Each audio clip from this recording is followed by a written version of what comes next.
Welcome back, Gadgeteers. So, doing a quick video here. Okay, it's not going to be quick, but anyway, maybe it will.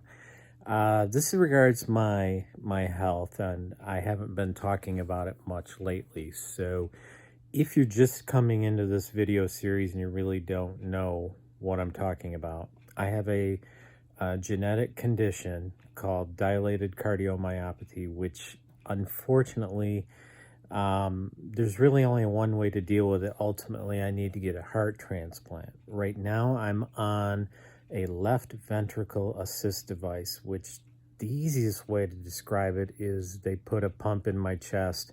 So I call it a heart pump, and most people understand heart pump better than they do LVAD. So that's where I am right now.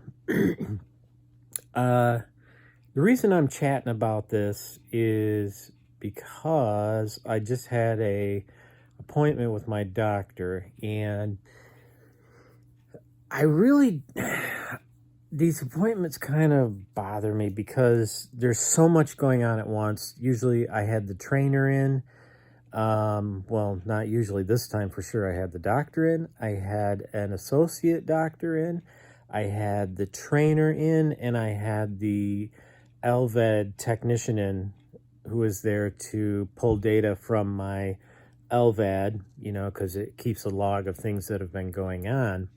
So there was all this stuff going on. My wife was there, and my doctor, all these people are talking, and she kind of quietly said to me, how did it start? Oh, she said, have you had any more arrhythmias?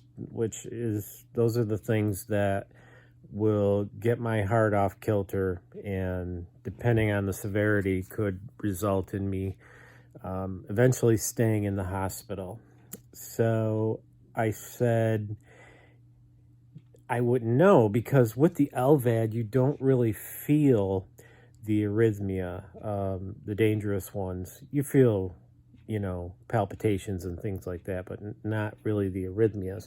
So I suggested that we query the device that tracks that inside my chest here, the internal cardiac device, which is a pacemaker and a defibrillator. So it will shock me if I need to be shocked. And she said, no, it won't do any good. We've already done everything we can do. Well, we're giving you medicine, and you're on the highest medicine you can tolerate. And I think the phone's shaking because my hand is shaking. Sorry about that. She said, we've given you the highest dosage of medicine we can get. We could try ablation, which is where they go in and they burn off part of the heart with a chemical or heat. And the idea is, the heart is one big electrical muscular device, and they try to break the short that has occurred that makes part of the heart beat outside of the normal rhythm. So she said, well, we can try ablation, but it usually never works. It usually doesn't work. And I already knew that from my brother. Again, for those of you who are coming in late, my brother had the same condition that I had, and he had ablation done, and it didn't help him either. He passed away about 5 months after he got his LVAD when he was 54. So he was 10 years older than me. He would be 64 today if he had survived. So I looked at her and I was kind of like, okay, so there's nothing more we can do. What do we do? How do we move forward? She said, the only thing is a transplant. That's it. And I knew that, but I could tell by how my doctor is. She's so matter of fact. And I really like that about her. And her whole point was, hint, hint, get moving. Every time she predicts something, it comes true. And it's not a prediction, she's basing it on the science that she understands. So My goal, I got to lose about 5 pounds, which is no problem. I can do that. Um, I've had the joy and pleasure of having a root canal because you can't have a tooth that's infected, so I'm taking care of that. And she said, I'm trying to remember, she said, if you're on the list and you start to have more arrhythmias, we can move you up on the list. So there are 7 levels. Level 1 is hospitalized, likely to die really soon. 2 is hospitalized, stable, but probably won't last very long. Level 3 is LVAD with complications, I believe. Level 4 is LVAD without complications, so I would move up to a level 3 LVAD with complications, and eventually the arrhythmia would get so bad that I would probably have to stay in the hospital. So, unfortunately, with tickers, and I've mentioned this before, there's never any warning. It doesn't just happen subtly and slowly. Well, had another arrhythmia today. That makes 2. I guess I'll have to check in with my doctor and see what she wants me to do. It's like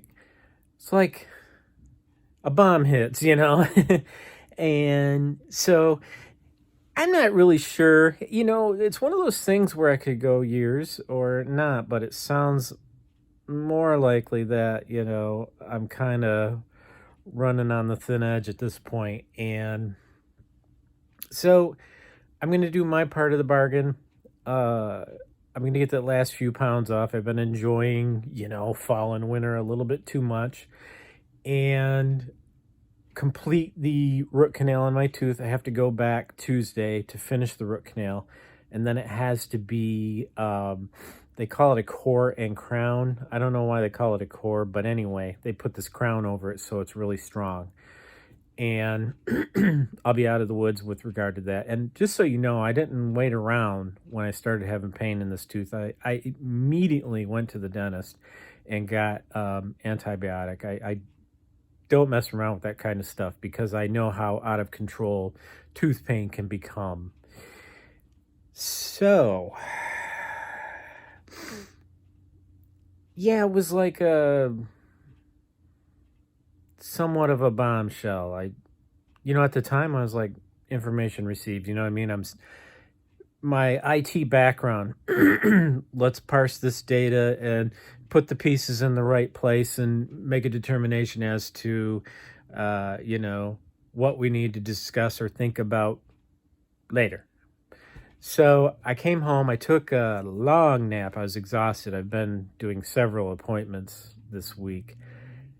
And I began to realize what she said, and I asked my wife if she had heard her. And she had not, because they were keeping her busy talking about other things. So I told her the conversation, and